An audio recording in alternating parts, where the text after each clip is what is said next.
جی professor بسم اللہ الرحمن الرحیم اللہم صلی علی سیدنا و مولانا محمد و علی آلہ و صحبہ و بارک وسلم۔ قبلہ والا صاحب، آپ کے لیے میں نے ایک شعر لکھا تھا کہ اتنی جرت سے کون بولے گا آپ کو میری عمر لگ جائے۔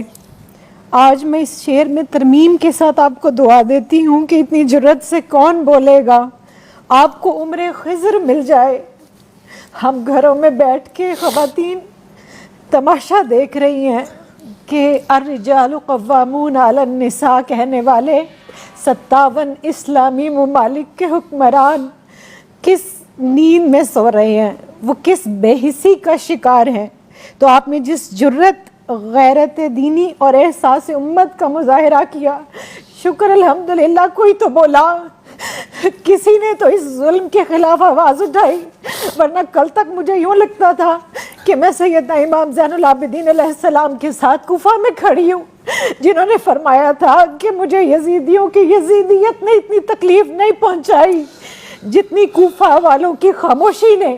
اور جان لو کہ جب بھی کبھی کہیں ظلم ہو اور امت اس کے اوپر خاموش ہو تو وہ لوگ کوفی ہیں، وہ جگہ کوفہ ہے اور وہ رویہ کوفیانہ ہے۔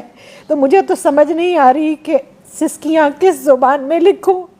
آج الفاظ آپ دیدہ ہیں، اور جو آپ کا حال ہے نا، روز آج 11 دن ہو گئے ہیں، ہم مائیں جب اپنے بچوں کو روٹی دیتی ہیں نا تو ہمارے بچوں نے انکار کر دیا کہ ہم ایک وقت روٹی دے دیا کریں۔ ہم سے نہیں دیکھا جاتا غزہ کے اندر اپنے معصوم بہن بھائیوں کا اس طرح سے گاجر مولی کی طرح کٹنا، گویا ان کو تو انسان بھی نہیں سمجھا جا رہا۔ اور یو این او کا جنرل سیکرٹری کھڑا ہو کے کہتا ہے کہ دنیا میں اگر کسی نے جہنم دیکھنی ہے تو وہ غزہ کو دیکھ لے، غزہ کے بچوں کو دیکھ لے۔ دوسری طرف یو این او امداد بھجواتا ہے مصر، اور مصر کی جو بارڈر لائن ہے وہ بند کی گئی ہے۔ یہ دنیا کس کو تماشا کر کے دکھا رہے ہیں؟ رسول کریم صلی اللہ علیہ وسلم کی بارگاہ میں ایک استغاثہ آپ نے پیش کیا، میں ایک استغاثہ پیش کرتی ہوں کہ یا رسول اللہ، اور روز یہی کہتی ہوں اور نماز کے بعد کہ اے گنبد خضرا کے مکی میری مدد کر، یا پھر یہ بتا کون میرا تیرے سوا ہے۔ یا رسول اللہ، ہمارا کوئی نہیں آپ کے سوا۔ ہم اس دنیا میں تمام مردوں نے چوڑیاں پہن لی، غیرتیں اپنی بیچ چکے، اور آپ دیکھیے پاکستان کے اندر جس بے حسی کی آپ بات کر رہے ہیں، عمراء سے لے کے عوام تک ان کے پروڈکٹس کو بھی اسی طرح خرید رہے ہیں، اور کوئی آواز بلند نہیں ہو رہی، کوئی بول نہیں رہا۔ اور قرآن کیا کہتا ہے؟ سورہ نساء کی آیت پیش کرنا چاہوں گی۔ اللہ رب الکریم ارشاد فرماتا ہے وَمَا لَكُمْ لَا تُقَاتِلُونَ فِي سَبِيلِ اللَّهِ وَالْمُسْتَضْعَفِينَ مِنَ الرِّجَالِ وَالنِّسَاءِ وَالْوِلْدَانِ الَّذِينَ يَقُولُونَ۔ اور قبلہ والا صاحب، جب میں یہاں پہنچتی ہوں میرا کلیجہ پھٹ جاتا ہے۔ اللہ فرماتا ہے رَبَّنَا أَخْرِجْنَا مِنْ هَٰذِهِ الْقَرْيَةِ الظَّالِمِ أَهْلُهَا وَاجْعَل لَّنَا مِن لَّدُنكَ وَلِيًّا وَاجْعَل لَّنَا مِن لَّدُنكَ نَصِيرًا۔ اور اللہ جھنجھوڑ کے پوچھتا ہے کہ اور تمہیں کیا ہو گیا ہے کہ تم اللہ کی راہ میں لڑتے نہیں؟ کمزور مردوں اور عورتوں اور بچوں کے لیے جو یہ دعا کر رہے ہیں کہ اے ہمارے رب، ہمیں اس بستی سے نکال جس کے لوگ ظالم ہیں، اور ہمیں اپنے پاس سے کوئی حمایتی دے دے، اور ہمیں اپنے پاس سے کوئی مددگار دے دے۔ اور سورہ توبہ کی آیت نمبر 14 میں اللہ تعالیٰ ارشاد فرماتا ہے کہ پھر تنبیہاً، کہ پھر تم انتظار کرو اس وقت کا کہ جب اللہ عذاب بھیجے۔ اگر تم اپنا مال پیارا ہے، آرام پیارا ہے، اپنی اولاد، اپنی بیوی بچے، اپنے گھوڑے، اپنے کاروبار، اپنی زندگیاں، اور ہم اسی جمود کا شکار ہیں، ہم اسی بے حسی کا شکار ہیں۔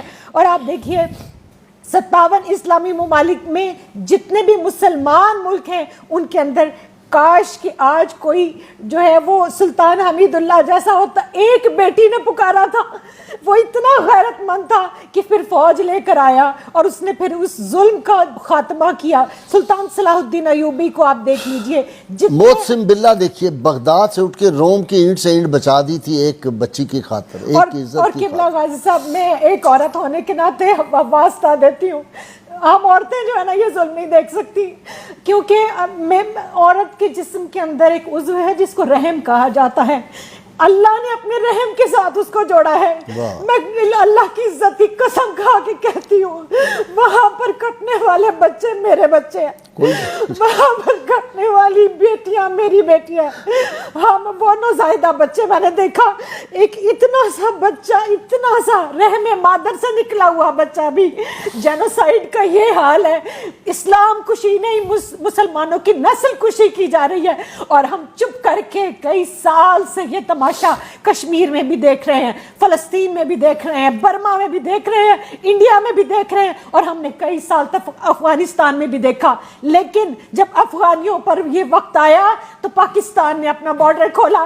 آج میں یہ ہاتھ جوڑ کے مصر کے حکمران سے کہتی ہوں کہ تم مانا کہ تم نصرانی ہو, لیکن تم وہی ہو. یاد کرو کہ جب تمہارا قافلہ آیا تھا نا تو میرے نبی رحمت صلی اللہ علیہ وآلہ وسلم نے تمہارے لیے مسجد نبوی کو کھول دیا تھا. خدا کے لیے ان کو انسان سمجھو, یہ انسان ہے, یہ انسانوں کی اولادیں ہیں, یہ ہمارے بچے ہیں. تم جانوروں سے پیار کرنے والے ہو نا, تم ہیومن رائٹس کی بات کرتے ہو نا, کس ہیومن رائٹ کی بات کرتے ہیں؟ کم از کم ان کو انسان سمجھ لے.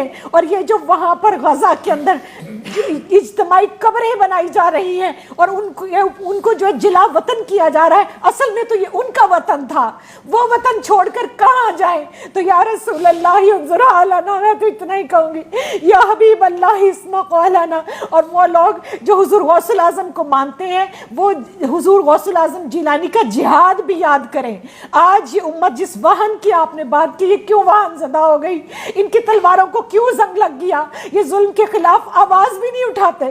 چلیں میں اور آپ تلوار لے کر نہیں نکل سکتے, ایک ریاست کا کام ہے کہ وہ نکلے, لیکن ہم آواز تو بلند کریں. آج تمام سوشل میڈیا کے اکاؤنٹس بند کر دیے جاتے ہیں جہاں فلسطین کی بات ہوتی ہے. لاکھوں کی تعداد میں پوسٹ کو ڈیلیٹ